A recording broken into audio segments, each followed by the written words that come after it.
The cold darkness of space stretched endlessly in every direction. Stars glimmered like distant candles, their light fading before it could touch the hull of the small, damaged scout ship drifting silently through the void. The vessel was called the Seeker. Once, it had been a proud part of the Valen exploration fleet. Now, its silver-blue hull was scorched and cracked, its engines running on emergency power. Inside, the dim red lights of the bridge flickered as Captain Gray worked over the communications console. His slender blue fingers moved quickly, typing commands into a cracked screen. The air hummed softly with static. Every few seconds, the ship's sensors gave a warning ping, another moored patrol searching nearby. First Officer Trell stood behind him, her tall frame tense, her golden eyes fixed on the small holographic map floating above the console. The glowing red dots that marked the enemy were getting closer. "Captain," she said quietly, "we can't stay here much longer. The Mord are sweeping every moon in this sector. If they find us..." Gray didn't look up. His voice was calm but heavy. "If they find us, there will be nothing left to find." Trell hesitated. "You're still planning to send the signal to them?" Gray paused, fingers hovering over the control pad. He finally looked up, his pale face illuminated by the soft blue light. "Yes, the humans." Trell frowned. "But Captain, the humans were primitive the last time our people saw them. Centuries ago they barely had ships that could leave their planet. What could they possibly do now?" Gray turned back to the console. "What choice do we have? The Mord have taken 3 of our outer colonies in 1 month. Our fleet is shattered. Our homeworld is next." Outside the ship, pieces of metal drifted by, remains of Valen ships destroyed in battle. Each fragment carried memories of lives lost. Trell spoke softly, almost to herself. "We're asking for help from ghosts." Gray pressed his hand against the transmitter pad. "Then let's hope the ghosts are listening." The ship's computer responded with a calm synthetic voice. "Message translation complete. Transmission ready." "Send it," Gray ordered. A low hum filled the bridge as the signal pulsed from the ship, an invisible wave carrying their plea across the stars. It contained everything: images of burning cities, recordings of desperate cries, and data about the Mord's weapons. A cry for help aimed toward a small blue planet several light-years away, Earth. When it was done, the ship fell silent again. Trell stared out at the stars. "Do you really think they'll answer?" Gray's voice was almost a whisper. "I think they have to." Light-years away, in orbit above Earth's moon, humanity watched the stars too. The Lunar Command Base floated silently, a fortress of steel and glass. Inside its main control room, Admiral James Wilson stood by a massive viewing window. The curve of Earth glowed below him, blue oceans, white clouds, and the faint golden webs of city lights. He had seen war before. He had watched ships burn in silence and worlds fall under their own weight. But nothing compared to what his officers were showing him now. Behind him, Dr. Lisa Park spoke, holding a tablet glowing with alien symbols. "Admiral, our linguistics AI confirms it. This is a distress signal. It's real." Wilson turned slowly, his gray eyes sharp. "From whom?" "They call themselves the Valen," Dr. Park said. "The message says they're under attack by something called the Mord Collective. They're asking for help." Commander Ben Foster, the tactical officer, stepped forward. "Sir, the data they sent includes technical specs of the enemy. These Mord ships are advanced, biomechanical, hive-based.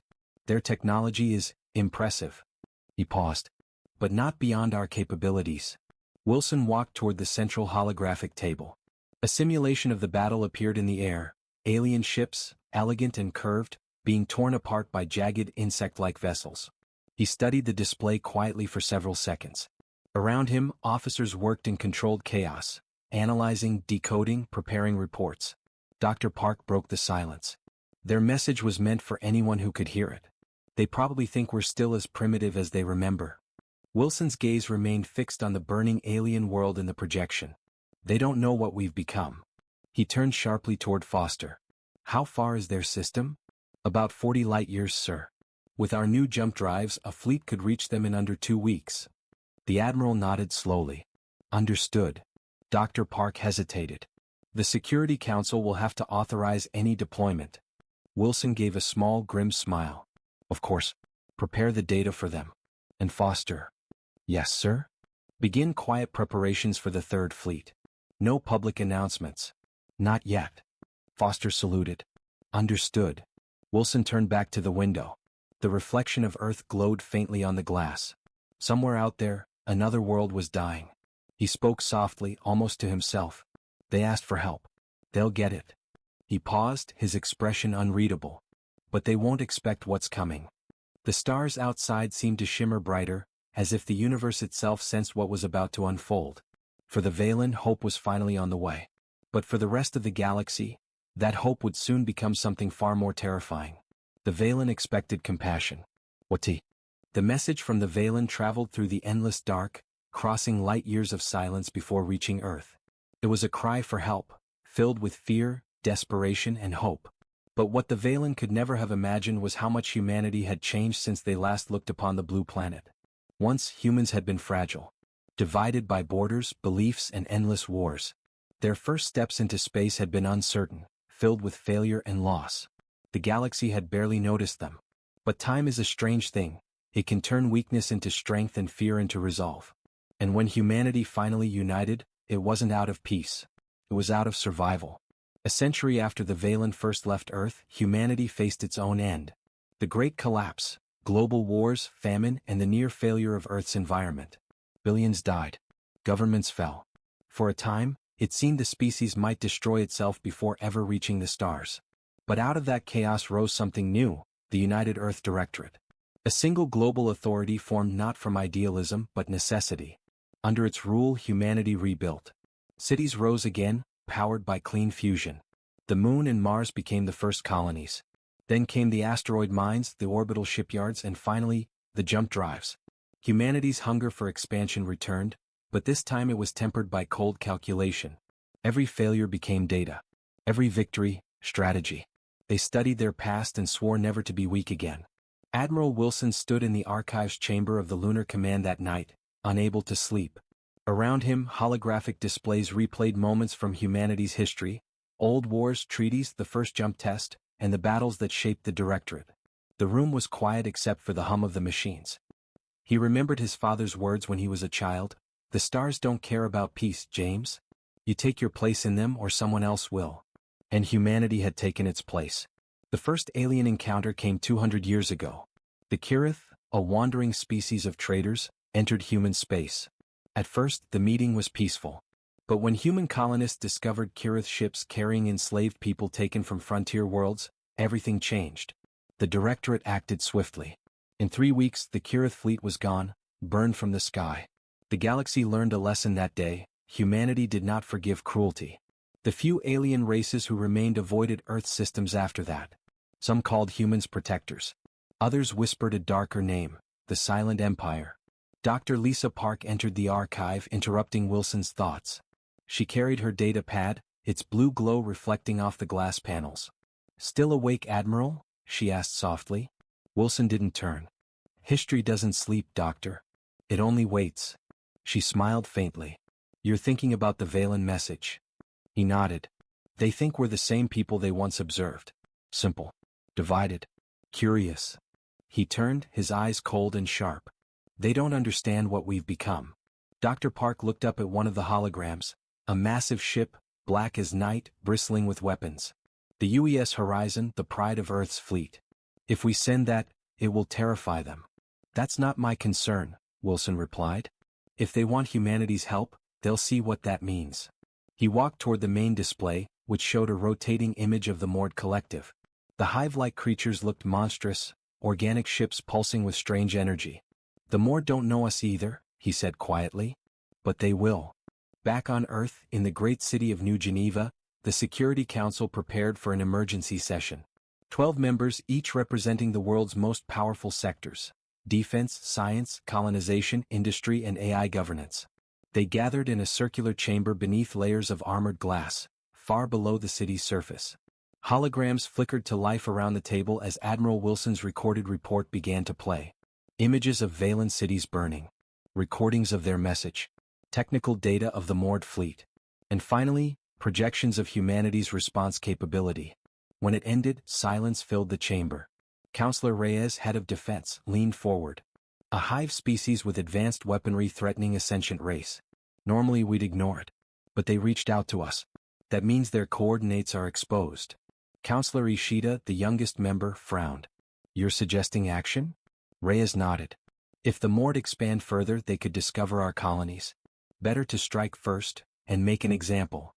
Counselor Patel, leader of the science division, adjusted her glasses. Still sending a full fleet?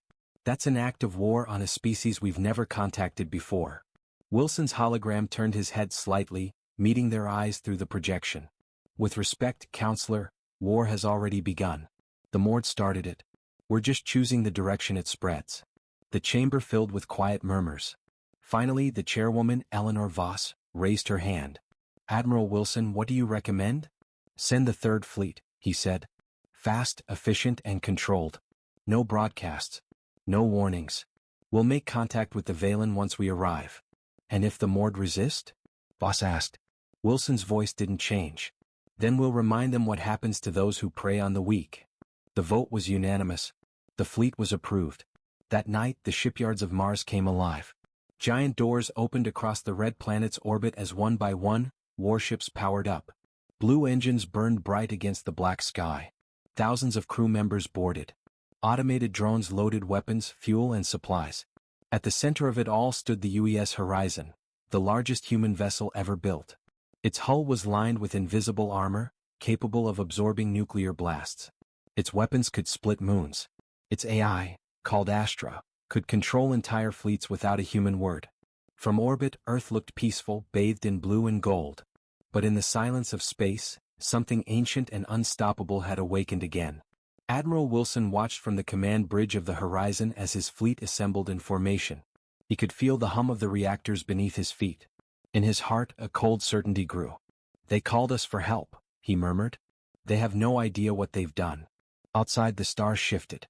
The jump drives began to charge, bending light around the ships like rippling water. Within hours, humanity would return to the stars. No longer explorers, no longer victims. They were something new. Something the galaxy had forgotten. And soon, everyone would remember. Darkness had become the Valen's new sky. Once, their world had shimmered like crystal, floating cities, silver towers, and oceans that glowed beneath twin moons. Now all of it burned. The Mord Collective had come without warning. Their ships tore through the void like blades, devouring everything in their path. They did not negotiate. They did not surrender. They consumed. In the skies above Valen Prime, the war was already lost. Captain Gray watched the burning horizon from his command post on an orbital defense platform. The glass dome around him shook with every blast from the planet's surface. Below, great firestorms spread across the cities, swallowing entire regions. The platform's control officer shouted over the alarms. Captain, the Mord are breaching orbit. We've lost the southern shield grid. Gray's jaw tightened. Redirect power to the northern grid. Get the civilian transports out of the lower orbit now. Sir, we don't have enough escorts. Then make them enough. Gray barked. The young officer nodded and ran off. The crew was exhausted. Most hadn't slept in days, but no one dared stop. Not while their home still stood. Gray's first officer, Trell, stepped beside him. Her eyes, once bright with hope, were hollow now. There's no holding them back, she whispered. They're everywhere. Gray didn't answer immediately. His gaze drifted upward, past the smoke and fire, toward the stars. Somewhere out there, his signal was still traveling. He wanted to believe someone had heard it. That the humans, or anyone, might come. But every hour that passed made that hope feel smaller. Captain, Trell said again, softly this time, maybe it's time to evacuate. Gray shook his head. The fleet fights until the end. We don't abandon our world. Trell hesitated. Sir, if we stay, there will be no fleet left. Before Gray could reply, the comm system screamed with static. All stations, the enemy has broken through the outer line. They're boarding the upper orbitals. A shiver ran through the crew. The Mord had reached them. From the defense platform's observation window, the first Mord ships came into view, massive, insect-like constructs with black armor that shimmered like oil. Their shapes twisted unnaturally as if grown rather than built. Valen lasers struck their hulls, but the energy only rippled across the surface before fading. Then the Mord returned fire. A brilliant burst of plasma sliced across the defense grid, cutting 3 Valen ships apart. The explosion lit the void with silent fire. Gray's heart clenched. Activate the ion lances. Focus fire on their lead ship. The lances charged, glowing blue, and fired together. For a moment, hope returned. The Mord ship staggered, its carapace cracking open. But then the wound closed, regenerating before their eyes. "They're healing," shouted one of the gunners. Trell gritted her teeth. "It's the biomechanics. Their ships are alive." Another wave of plasma struck. The platform shuddered violently, lights flickering. Consoles exploded in sparks. Crew members screamed. Gray grabbed a railing to steady himself. "Reroute power to emergency shields." "Shields offline, sir." He turned toward Trell. "Get to the escape pods." "That's an order." She stared at him, eyes wide. "And what about you?" "I'll buy you time." "Captain." "Go," he shouted. Reluctantly, she obeyed, sprinting toward the exit as smoke filled the bridge. Gray turned back to the viewport. The moored ship loomed larger now, blotting out the stars. He could almost feel it watching him. He whispered quietly to no one in particular. "If anyone can hear us, please." Outside, the enemy fired again. The platform vanished in a sphere of blinding light. On the surface below, Trell's escape pod crashed into the mountains north of the capital. The impact threw her forward, cracking the viewport. For a moment, everything was silent except the ticking of cooling metal. Then she opened her eyes. The sky above was crimson. Pieces of burning ships fell like meteors. The great spires of the capital were collapsing in the distance. She stumbled out of the wreckage, coughing from the smoke. Around her, hundreds of other escape pods had landed. Soldiers, civilians, anyone who had survived the orbitals. Some were crying. Others stared silently, their eyes empty. Trell looked up. The moored ships descended like black rain. They didn't just conquer, they harvested. Beams of green light swept across the ground, pulling matter, even living beings, up into their vessels. Everything they touched dissolved into ash. Trell fell to her knees. Her people, her world, everything was ending. And then, a faint sound reached her ears. A soft vibration in the air, growing stronger by the second. She looked up. The sky shimmered. High above the burning world, space rippled like a pond disturbed by an unseen hand. Waves of blue light rolled outward. For a moment even the moored hesitated. Then the ripples turned into flashes. 1, 2, 3, 10. And out of those flashes shapes began to emerge, vast and angular, glowing with human-made precision. Steel-gray hulls. Blue engines burning brighter than any star. A new fleet had arrived. From orbit, a voice echoed across the Valen frequencies, translated automatically by their systems. "This is Admiral James Wilson of the United Earth Fleet. Valen survivors, stand by. Assistance has arrived." Trell's heart stopped. She stared up in disbelief. "Humans?" she whispered. The moored ships turned to face the newcomers, scanning them, preparing to attack. But before they could fire, the lead human ship, its hull marked US Horizon, opened its forward bays. Beams of pure energy arced across the void, striking the moored ships with surgical precision. One after another, they exploded in silence, their massive bodies breaking apart like brittle shells. The shockwave lit the sky. From the ground, Trell and the survivors could only watch as their hunters were torn apart in minutes. The humans didn't hesitate. They didn't negotiate. They simply destroyed. For the first time in years, the Valen saw the stars again. Trell fell to the ground, tears in her eyes. "They came," she whispered. "They actually came." But deep inside, a small part of her trembled, because the power she saw above was not the power of mercy. It was something far greater. Something terrifying. And as the night sky burned with human fire, the Valen realized the truth. They had not called for heroes. They had called for gods. The endless thunder of explosions faded into echoes, leaving only the crackle of burning cities. The sky above, once red with fire and smoke, now shimmered with something new, light. Blue and white, pure and bright. It wasn't the sun. It was the reflection of a fleet that filled the heavens. The United Earth Fleet had arrived. From the bridge of the flagship US Horizon, Admiral James Wilson stood still, his hands clasped behind his back. The holographic screens around him flickered with thousands of data streams, ship telemetry, target locks, communication requests. "Status," he said calmly. Commander Ben Foster, standing to his right, replied without hesitation. "All ships have exited jump successfully, Admiral. Formation stable. No structural losses." "Enemy?" "The moored collective, sir. Hundreds of vessels, closing formation around the planet. They're scanning us." Wilson's expression didn't change. "Let them scan." Foster nodded. "They'll know soon enough." Outside the flagship's massive viewport, the fleet spread across the stars. The horizon led the center line, a city-sized dreadnought of metal and light. Around it, destroyers and cruisers moved in perfect synchrony, their drives glowing faintly like blue fireflies. Above them, smaller escort ships darted between defensive positions, while heavy carriers unfolded their launch bays like wings of steel. The humans had come prepared for war. On every channel, the Valen survivors tried to contact the newcomers, their signals weak and distorted. The humans' AI systems filtered through the chaos, translating the broken transmissions. To whoever answered, "This is Commander Trell of the Valen fleet. We are under attack, our defenses are gone. Please, help us." Dr. Lisa Park turned from her console. "We're receiving direct communication from the surface. Survivors are scattered across multiple zones." Wilson nodded slowly. "Patch them through." The main holographic screen flickered, revealing a shaky image, Trell's face bruised and streaked with ash. The background was chaos, smoke, ruins, fire. Her voice trembled. "This is Commander Trell of the Valen Defense Command. Whoever you are, please, we need help." "Our cities?" Wilson raised a hand. "Commander Trell. This is Admiral James Wilson of the United Earth Fleet. Your distress signal was received. We are here."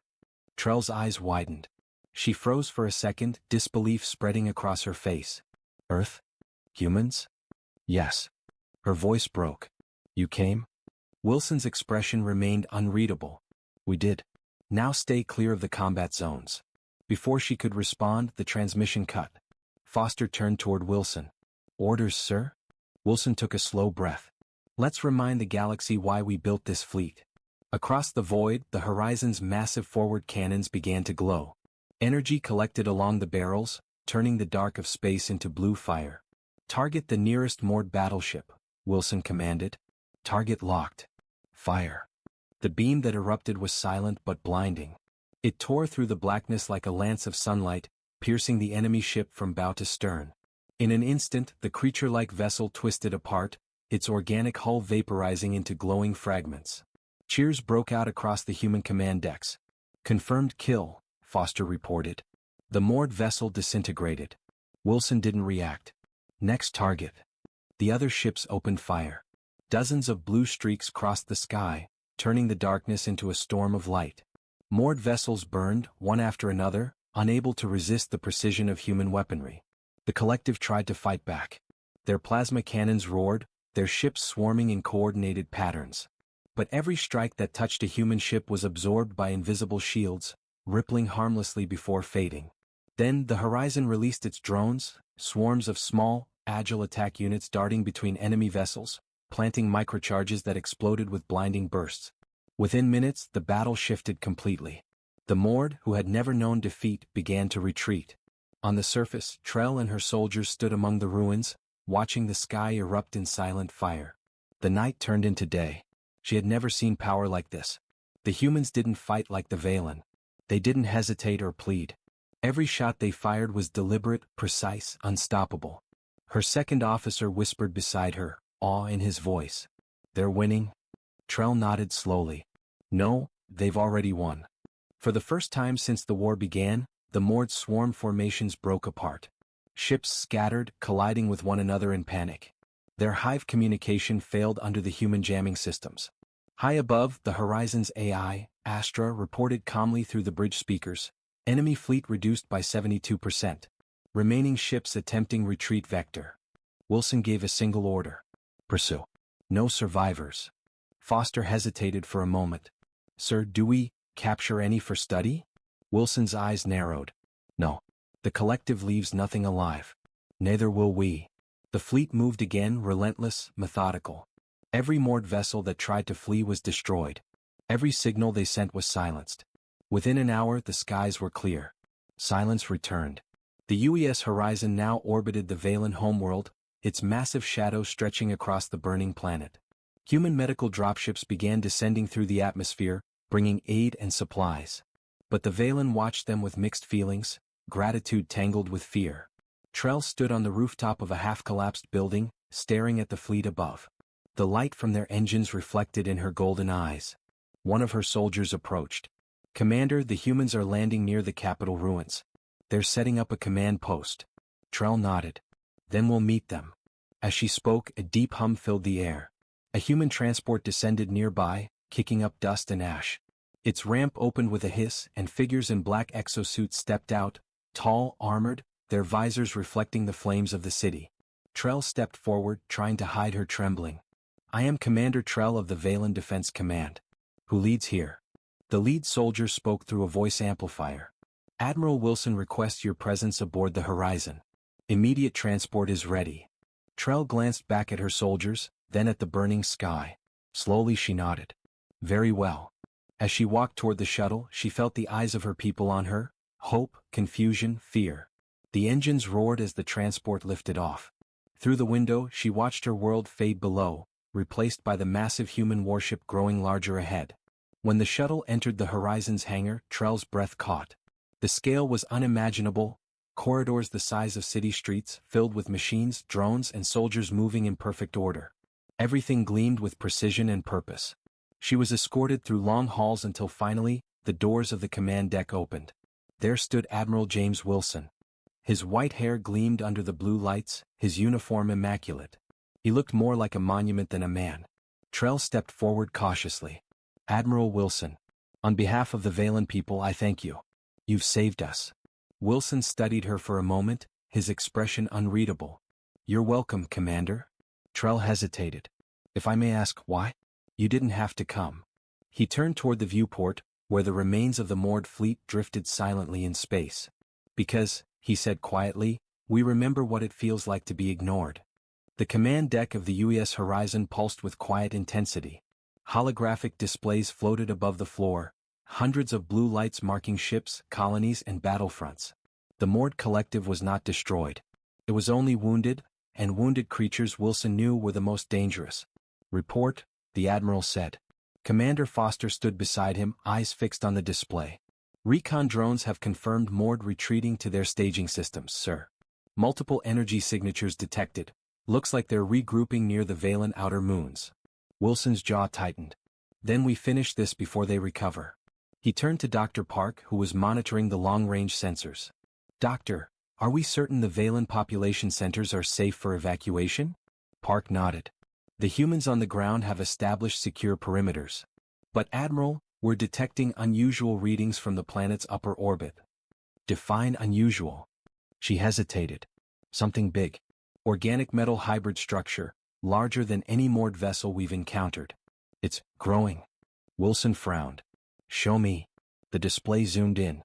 A massive black shape hovered beyond the third moon, pulsating with red light, its surface shifting like living muscle over armor. Long tendrils stretched out into space, connecting to debris fields, pulling in metal and wreckage to rebuild itself. Foster whispered, "Good God, it's feeding." Far below, Trell stood with a small human squad at the edge of the ruined capital. The smoke had begun to thin, revealing miles of destruction. She looked up, and saw the faint red glow of the creature in orbit. "What is that?" she asked. The human commander beside her, Lieutenant Harris, adjusted his visor. "Intel calls it a hive core. A living fortress. That's what's left of their command network." Trell's voice dropped. "If it finishes growing?" Harris nodded grimly. "Then your world dies for good." Back aboard the Horizon, alarms began to flash across every console. "Sir, the hive core is activating." On the main screen, the monstrous structure opened like a flower, releasing thousands of smaller moored vessels. "Shields up," Wilson ordered. "Prepare for engagement. Deploy the 3rd and 5th fleets." Outside, the void erupted into motion. Human ships reoriented with flawless precision. Massive carrier bays opened, launching wave after wave of fighters. Sleek black drones streaked forward, their engines glowing pale blue as they formed attack formations. The moored swarm poured toward them, dark, insect-like shapes flickering with crimson light. The two forces collided in silence. Then the stars lit up. From the surface, Trell watched the battle unfold above her sky. The humans moved like a machine. Every ship, every drone, every missile, synchronized, disciplined. The moored fought with chaos, but humanity answered with order. It was beautiful and terrifying all at once. "They're pushing them back," one Valen soldier whispered. Trell didn't answer. Her gaze stayed fixed on the red glow above the moon, the hive core. She could feel it even from here. The thing was alive. Watching. Thinking. Inside the Horizon, Dr. Park's voice broke the silence. Admiral, I'm detecting a massive energy surge from the hive core. It's building something. Wilson turned sharply. Can we neutralize it? Unknown. Our weapons barely scratch the surface. Wilson's expression hardened. Then we don't scratch it. We tear it apart. He stepped forward, tapping the console. Prepare the Helios lance. Foster turned, startled. Sir, the lance hasn't been tested since. Wilson cut him off. It's time. Deep inside the horizon, the ship's reactor flared to life. Energy channels glowed bright white, running through the hull like veins of light. The Helios lance, humanity's most powerful weapon, was charging. Target locked, said Astra, the ship's AI, her voice calm and smooth. Estimated output, 100%. Firing solution ready. Fire on my mark, Wilson said. He watched the holographic screen, where the moored swarm closed in around the hive core like living armor. Mark. The horizon shuddered as a beam of pure energy erupted from its bow, brighter than a star, cutting through the darkness. It struck the hive core dead center. For a second nothing happened. Then the universe exploded. A shockwave rippled through space, scattering the moored swarm. The hive core split apart, chunks of its flesh metal surface tearing away. Screams, digital, alien, mechanical, echoed through the comms. Direct hit. Foster shouted. Severe structural damage to the core. But Park's voice cut through. Admiral, it's not destroyed, it's adapting. It's regenerating. On the screen, the creature began knitting itself back together, drawing more debris and ships into its body. Wilson clenched his fists. All ships, concentrate fire on that core. No mercy. The battle turned furious.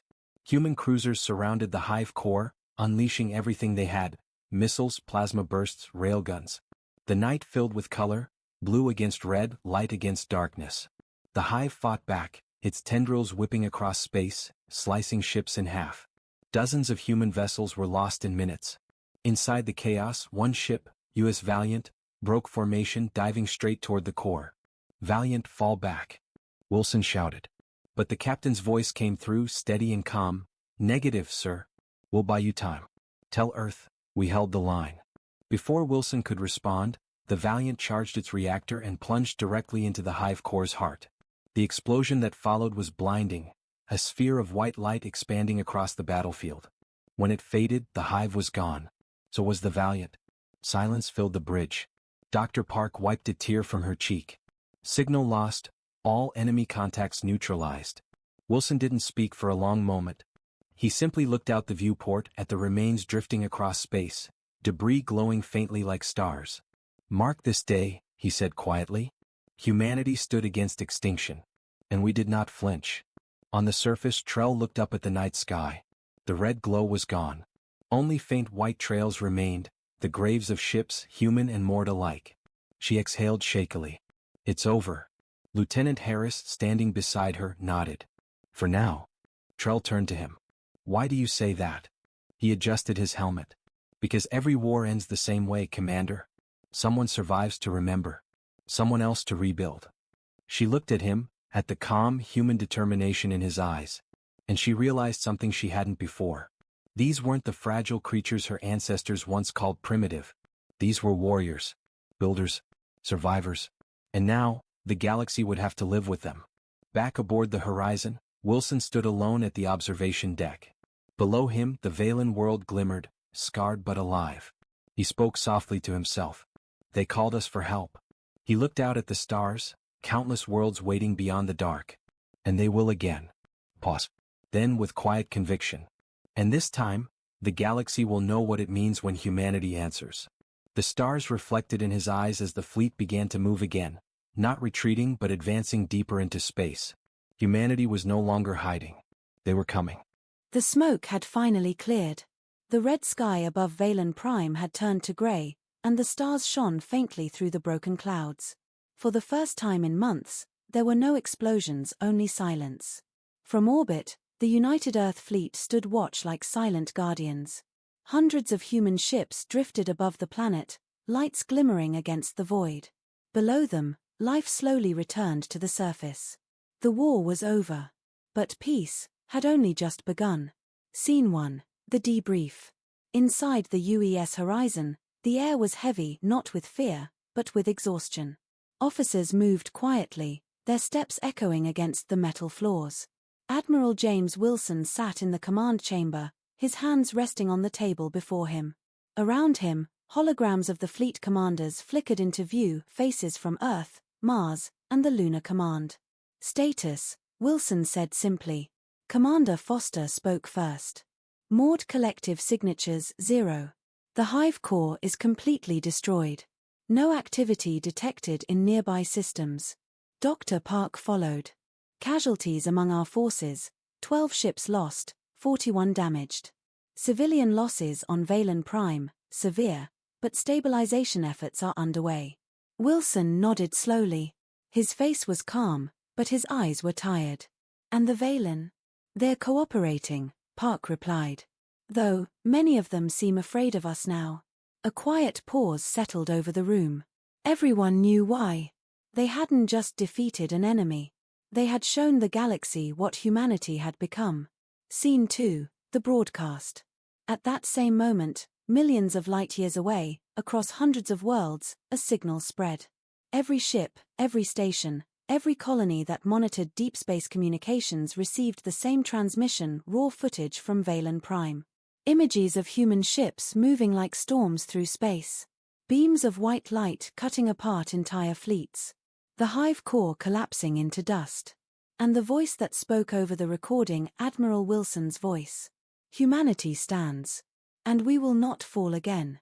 In the great trade hubs of the Keth Alliance, alien merchants stopped in silence, staring at the holoscreens. In the shadowed halls of the Taran Dominion, warlords sat frozen, their claws tapping nervously against metal tables. Even in the Maud's neighboring systems, the remnants of the hive, the few surviving drones, shivered in silent confusion. The galaxy had seen the humans return. And no one knew what they would do next. Scene 3, Trell's reflection. On the surface of Valen Prime, Commander Trell stood atop the ruins of what was once her capital city. The sun rose weakly through the haze, casting long shadows across the broken towers. Human engineers were everywhere building shelters, installing machines that purified the air, treating the wounded. They worked tirelessly, without rest. Trell watched them silently. Lieutenant Harris approached, carrying a datapad. Commander, your people are responding well to treatment. Medical drones say recovery rates are improving. Trell nodded slowly. You didn't have to stay, you know. You could have left after the battle. Harris smiled faintly behind his visor. We finish what we start. Trell studied him for a long time. Why help us, after what you've lost? He looked up at the sky, where the giant human ships floated like silver moons. Because once, we were the ones asking for help. And no one came. His words lingered in the air. Trell looked back toward the horizon, at the fires still burning in the distance, at the ships that filled her sky. A thought grew in her mind, quiet but cold. What have we unleashed? Scene 4, Earth's decision. Back on Earth, the Security Council gathered in the Grand Chamber of Lunar Command. The same room where the decision to send the fleet had been made. Now, it was filled with tension. A large hologram of Admiral Wilson flickered in the center of the table. Councillor Reyes, a tall woman with steel-gray hair, leaned forward. Admiral, the entire galaxy is watching.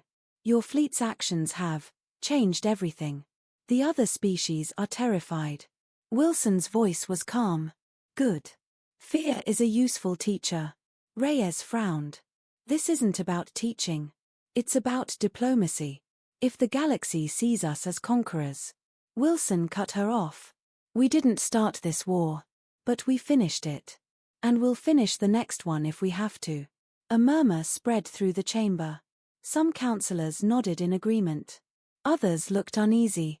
Reyes spoke again, her tone measured. And what happens now, Admiral? Do we stay? Expand? Conquer? Wilson's gaze hardened. We protect. We prepare. And we remember. He paused, then added quietly, humanity has been silent for too long. No more. The hologram faded, leaving the councillors in silence. Scene 5, the Valen Council. Far away, deep within the Valen homeworld's remaining cities, a small council gathered. Trell stood among them, her armor scratched, her voice steady. "The humans saved us," said one elder. "We owe them our lives." Another hissed, his eyes narrow. "They destroyed the Maud, yes, but they did it too easily. You saw their power. No one should command that kind of strength." "They are dangerous," another agreed. "What if they turn on us next?" Trell listened in silence. She remembered the look in Wilson's eyes, the calm power, the discipline, the quiet fire. Finally, she spoke. "They are not conquerors." The others turned to her, surprised. "They are survivors," she continued. "And survivors don't conquer. They endure. They rebuild. But if threatened." She paused, glancing out the window at the sky where the horizon hung like a silent moon. "They burn entire worlds to protect their own." The room fell silent. No one argued. Scene 6, the message.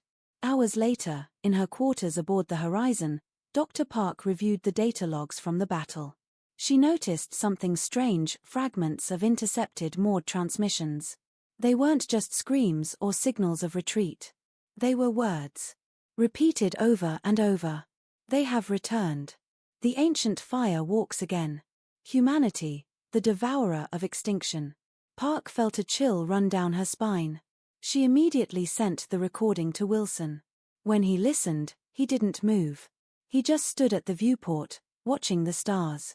Finally, he whispered, almost to himself, "They remember us." Scene 7, the final reflection. That night, Trell stood once more in the open air. The fires were dying now, the air cooler. Above her, the human ships began to move, slow, steady, and organized. They were leaving. She watched them ascend through the atmosphere, vanishing one by one into the stars. Lieutenant Harris approached, helmet off, his face calm. "We'll be back, Commander. If you ever call again." Trell nodded softly. "I don't think we ever will." He smiled. "Then maybe that's the best outcome." As the last ship disappeared into the blackness, Trell felt both sorrow and relief. The humans had come like thunder and left like ghosts. But their shadow remained. Every species in the galaxy would remember this day.